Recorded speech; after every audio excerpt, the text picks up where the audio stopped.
Hello everyone, Popo here, trying something new.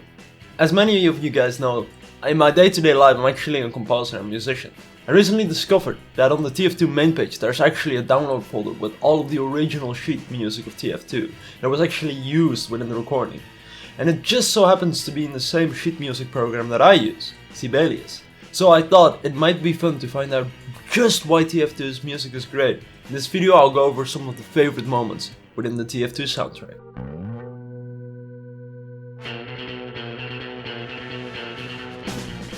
Side note, for this video you don't actually need any music knowledge.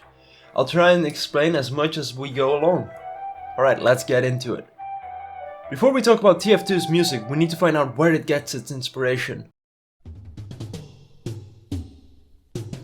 That's right, Dirty Harry. Some of you guys might know this, but an arrangement of this theme is actually played from Meet the Sniper. But I think the influence of the Dirty Harry soundtrack can be felt in a lot of TF2. Loud horns, a straight almost funky drum groove, and most uniquely, choirs, and specifically choirs not singing lyrics, but singing melodies.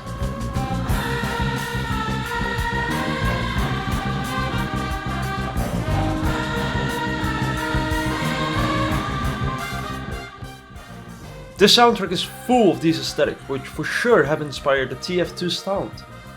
The low string, percussion, lyrical piano feel directly in line with TF2's musical aesthetic.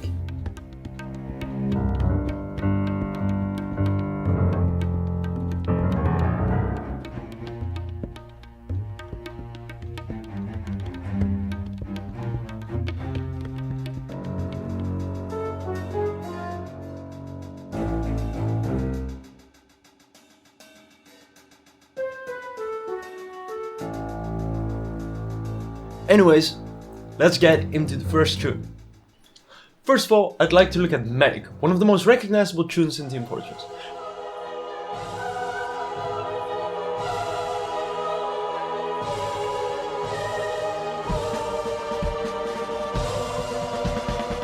One of the funnier things I found whilst digging through all of this sheet music is that the composer Mike Moraski had no clue how to fill in the lyrics into a good rhythm and just let the choir do it themselves. By the way, and if you ever wondered what the lyrics mean, TF2's wiki actually has a rough translation. Apparently it says, "Death is all around, but the doctor will keep all of us whole." That's kinda cool, isn't it? I didn't know that. So let's get a little bit more in depth. The trumpets in this tune are completely insane. Trumpet works in a weird way where some people can play it higher than other people due to their training and their embouchure being tighter or looser, meaning it's a very natural individual thing. One professional trumpet player might not reach all of the high notes that another professional trumpet player will, even with the same training. In most big bands there's 4 trumpet players. It's often the case that there's only one high blower, because it's quite difficult to find 4 of them. And let's be honest, it's not always needed.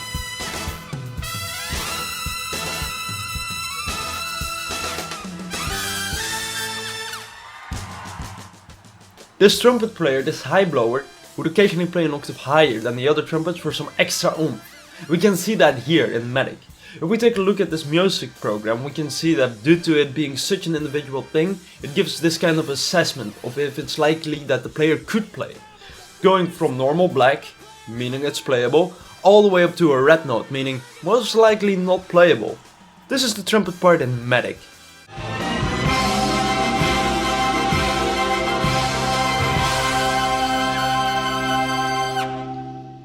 Sure to say that this person will have a lot of pain in their lips after the recording session.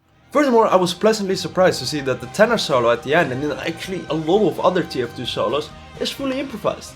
And a lot of cinematic music or video game music solos are written out, because it's simpler and because either they have to be played multiple times in the exact same way or there are certain characteristics to it.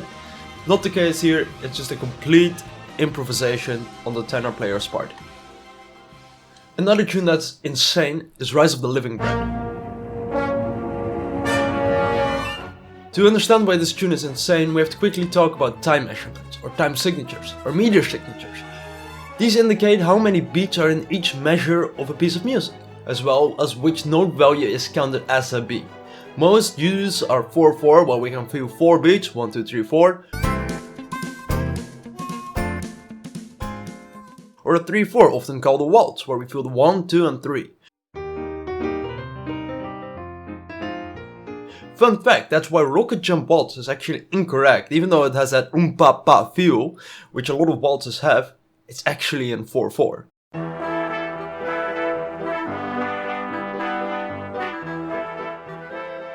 In any case, next to these more common time signatures, some people get wacky, you know? We of course have the famous Take 5, which is in a 5/4, that as you guessed, you feel in 1, 2, 3, 4, 5. These time signatures aren't used as much due to them not being able to be divided by 2. A little complicated, but 3/4 we consider as being able to be divided by 2. Sometimes these signatures change in the middle of a tune, like We Both Reached for the Gun from Chicago, where it changes from a 4/4 into a waltz in the B section. When'd you get here? 1920. How old were you? Don't remember. Then what happened? I met Amos and he stole my heart away. Convinced me to elope one day. Oh, you fool. Comprehensible, comprehensible, not a bit reprehensible. It's so deep. This happens twice, and We Both Reached for the Gun. And it's actually really uncommon to see a lot. There wouldn't be a tune in TF2 where this happens, right? Not a tune where this would happen 25 times? Well, welcome to the rise of the living bread. It's all here. 3/4, 4/4, 5/4, swapping every few bars. Oh my. And just listen to the way it's done, so smooth. And the most important way it's being used here is to build suspense. By adding a few notes, we get the sense of suspending, waiting till we hit the target note we know we're going to hit.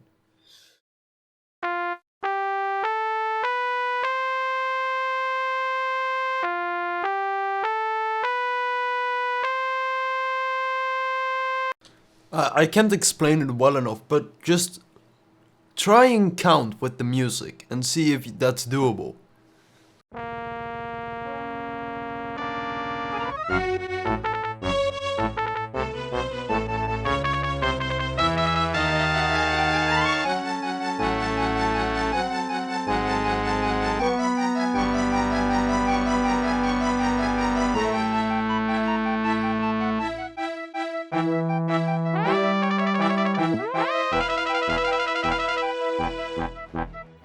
Another thing that's incredible about this specific tune, but about actually a lot of TF2's music, is the work of leitmotiven, which are little snippets of musical information that are very recognizable. Like this one.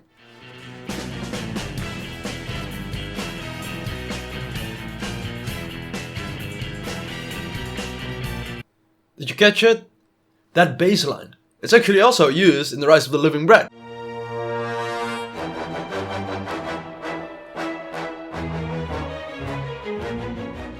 My favorite way it's actually incorporated into another tune is Intruder Alert, where they chop it up and give it to the lower brass.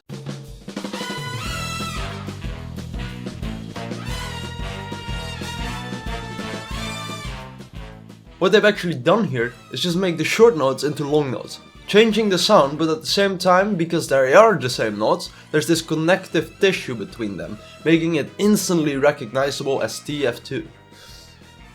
So much thought went into this tune, it's actually quite baffling. And brings us over to the next tune.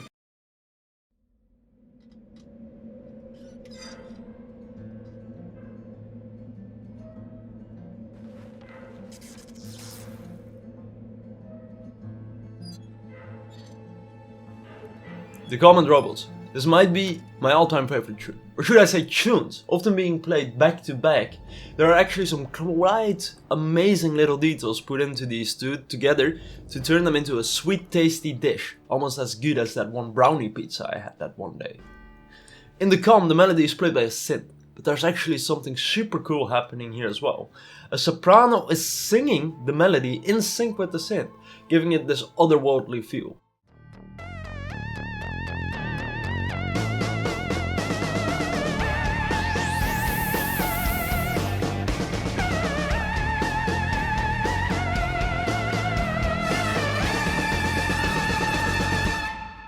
Then when we swap over to the robot, we can hear that soprano continue, singing in the background, being joined by a theremin, and slowly fading out as we get back into this groove and this synth melody. However, this time it gets taken over by a burning sax solo. It's just chef's kiss.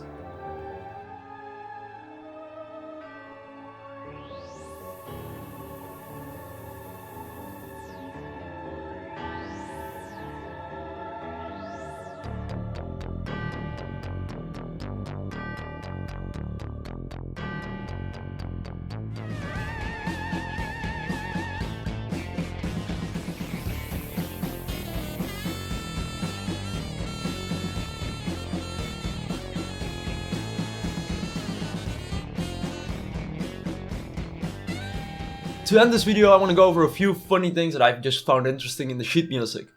In the tune Drunken Pipe Bomb, for example, they give the drummer the instruction surf toms, which is quite funny.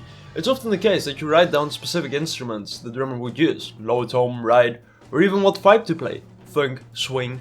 Yet, here the composer just put surf tom with an exclamation mark. It just cracks me up, because it gives this sense of excitement to the drummer. You get to do surf toms! In Soldier of Dance, this composer actually put in all the hays and hoods, which I think is quite amazing, to actually make a distinction between those. In Petit Chauffeur, the written melody is actually quite different from the one being played on the soundtrack. I'm assuming this is because the mandolin player improvised around the melody, just to make it a little bit more spicy. This is actually not as uncommon as you might think, especially in jazz. A lot of players take some freedom in the melodies given to them. In Miss Fortune Teller, the composer asked the trombones to actually play out of tune on purpose. Archimedes has a very interesting form, where it says play the melody 9 times, play it the 1st, 3rd, 5th, 7th, 8th time, play the melody that's written, and improvise on the rest. However, I actually don't believe this ended up on the recording, which is quite interesting, so I wonder why that is. And lastly, in Red Bread, it's kind of funny that the sax soloist was just given the hint, bluesy, but aggressive solo. I hope you guys liked the video. It's kind of new for me, but I've been searching to find a way to incorporate more of my daily life and expertise into my videos. We're almost at 200 subscribers, and it would be amazing if you would think about subbing and liking. But for now, thank you guys, and until the next one.